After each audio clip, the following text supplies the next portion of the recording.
ngawur Mas aku pangananmu telong ngentut bendina. Badek kamar. Tapi kan iso ngambon-ngamboni kancane. Ya ora masalah. Nuwun sewu. Aduh menika ya ampun. Iki gonge iki. Gonge. Pak liyane bocor iki wis ora usah Pak. Pripun Kang Mas? Inji.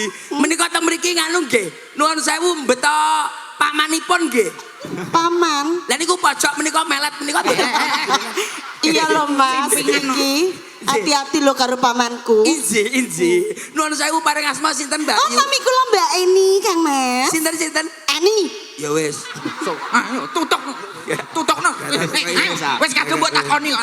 Gak. Kudune mbok Kuwi jaringane genah bocor nah.